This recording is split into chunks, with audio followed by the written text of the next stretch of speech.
बिस्मिल्लाहिर्रहमानिर्रहीम। Hello everyone, मैं हूं अमदुद्दीन और आप देख रहे हैं Arshad science academy social media network. आज की वीडियो के अंदर हम क्लास 9 इंग्लिश के इम्पोर्टेंट और मॉडल पेपर को डिस्कस करेंगे कि क्लास 9 का जो इंग्लिश पेपर वो किस तरह आता है, इसमें कितने नंबर के कौन कौन से क्वेश्चन होते हैं, एमसीक्यूज कहाँ से आते हैं और सेक्शन बी और सेक्शन सी कहाँ से क्वेश्चन आते हैं और मोस्ट इंपॉर्टेंट क्वेश्चन कौन कौन से आप इसको तैयार कर सकते हैं ताकि आपके पेपर के अंदर अच्छे से अच्छे मार्क्स आ सके।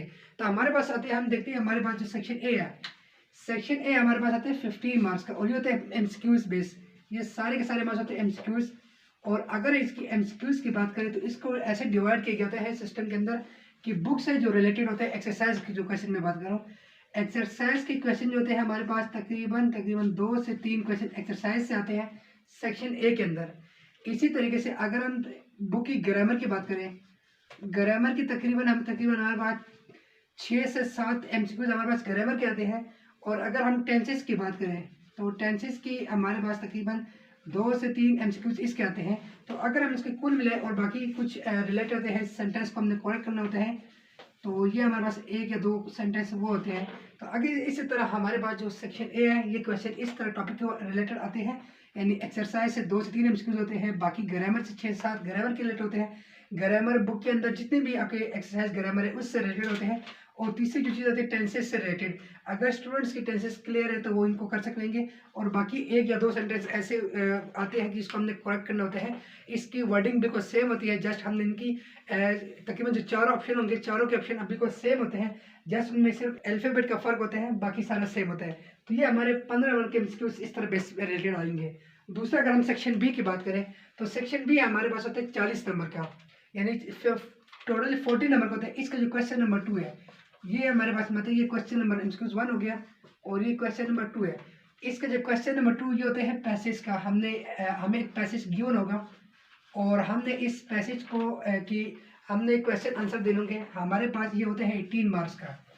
18 नंबर का ये होता है हमारे पास, इसके हमने पैसेज की हमने क्वेश्चन आंसर ढूंढ के अपने उसके अंदर देने होना है। इसकी जो 18 नंबर की डिवाइड ऐसी की होती है कि एक होता है क्वेश्चन नंबर 1 जो होते हैं वो कंपलसरी होता है और इसकी डिवाइड होती है 1 + 5, यानी ये होते हैं 6 नंबर का। टोटल हमारे पास 7 क्वेश्चन होते हैं, 7 में से हमें 5 करने होते हैं। और अगर हम इसकी बात करें कि क्वेश्चन नंबर हमने कंपलसरी होती है 6 नंबर का और बाकी होते हैं 4 × 3, तो 14 12, तो 12 + 6 हमारे पास है 18 नंबर। तो ये हमारे 18 में मतलब कि हमने 6 में से 3 क्वेश्चन करने होंगे और पहला क्वेश्चन इंपॉर्टेंट होगा ये 7 में से। तो कुल मिला के 7 में से हमें 5 क्वेश्चन करने होंगे, तो हमारे पास 18 नंबर की पैसेज क्लियर हो जाएगी। और इस समय आप ये करना होता है कि अपने जस्ट पैसेज को पढ़ना होता है। इन क्वेश्चन के आंसर आपने दे होते हैं, क्वेश्चन नंबर में अपने सामने लिख दिए, ये स्टूडेंट्स अपनी ऊपर होती है। क्वेश्चन नंबर हम 3 की बात करें, ये हमारे पास आते हैं स्टेंजा से रिलेटेड, यानी जो हमारे पास पोएम है, जो पोएम है ये हमारे पास आती है 3 नंबर मार्क्स का। इसमें हमने तशरीह करनी होती है और तशरीह हमारे पास आती है 3 मार्क्स थी। अगर स्टूडेंट सिर्फ समय ही लिख ले तो ये भी काफ़ी होते हैं। बुक से तकरीबन आपके पास 4 से 5 पोएमें हैं क्लास 9 के अंदर, जो कुल मिला के सिलेबस है उसमें अगर आप उसकी समरी भी याद कर ले तो आपकी ये क्वेश्चन क्लियर हो सकता है।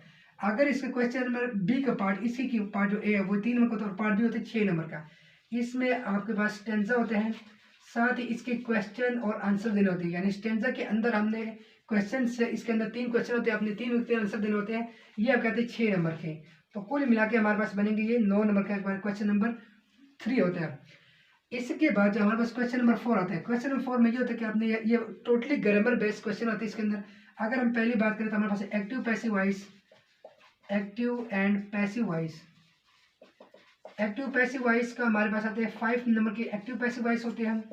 इसके बाद डायरेक्ट, इनडायरेक्ट और इनडायरेक्ट, या कभी और कहते हैं चेन इनडायरेक्टिव आते हैं, लेकिन डायरेक्ट इनडायरेक्ट आपकी 9 के सिलेबस के अंदर है, 5 नंबर की होते हैं। तो 5 + 5 10 नंबर की आपका क्वेश्चन नंबर 4 होगा। इसके बाद जो हमारे पास एक क्वेश्चन होता है वो होते हैं इसका जो सी पार्ट है, ये ए, ये बी, और इसके जो आखिरी जो क्वेश्चन हमारे पास होते हैं वो है पंक्चुएशन का।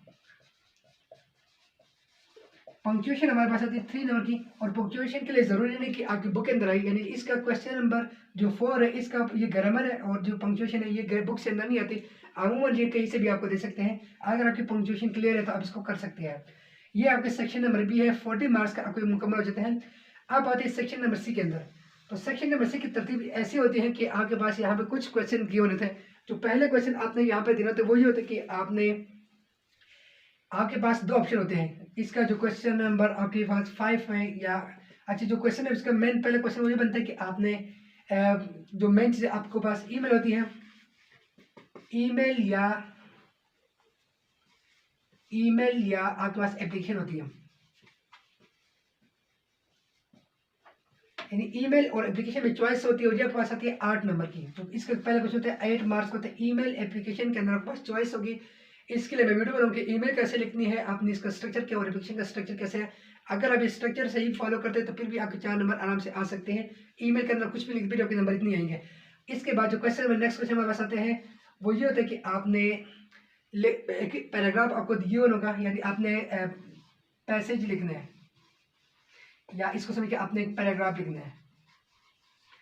और इसका हम तीसरा भी कह सकते हैं आपने एक ऐसे लिखने हैं, दो टॉपिक आपको गिवन होंगे, टॉपिक ए होगा टॉपिक बी, दो टॉपिक आपके पास गिवन होंगे और आपने इनके ऊपर इनमें से किसी एक के ऊपर ऐसे लिखने या कहेंगे तकरीबन 6 मार्क्स के आपका ये ऐसे आएगा या पैराग्राफ आएगा।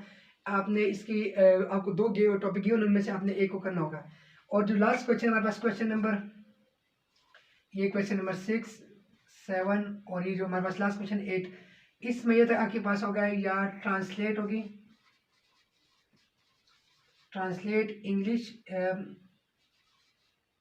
आपने ट्रांसलेशन करनी होगी, इंग्लिश टू उर्दू करनी होती है या बाद में उर्दू टू इंग्लिश आती है तो ये ट्रांसलेशन करनी है। और या आपके पास और ऑप्शन होगा आपने डायलॉग लिखने हैं। अब डायलॉग कैसे लिखते हैं, डायलॉग के हम वीडियो बनाएंगे, इसमें मैं बताऊंगा कि किस तरह आप एक परफेक्ट डायलॉग लिख सकते हैं। डायलॉग में कौन कौन सी चीज़ें अगर आप वो फॉलो करते हैं तो आगे कम से कम 6 मार्क्स के आपके पास आते ऑप्शन में होते हैं। मर्जी आप ट्रांसलेट करें या आप डायलॉग करें, तो आप किस तरह परफेक्ट डायलॉग लिख सकते हैं इसका हम अलग वीडियो बनाएंगे। अगर आपको ये आपके क्लास 9 के पेपर है, आप देख सकते हैं कि क्वेश्चन नंबर 1 जो सेक्शन ए है, सेक्शन बी और सेक्शन सी के आपको किस तरह क्वेश्चन रहेंगे और आपने इनको कैसे हल करने हैं। उम्मीद है कि आपको ये समझ आई होगी। इस तरह मजीद वीडियो के लिए अरशद साइंस एकेडमी को फॉलो करें। अल्लाह हाफिज़।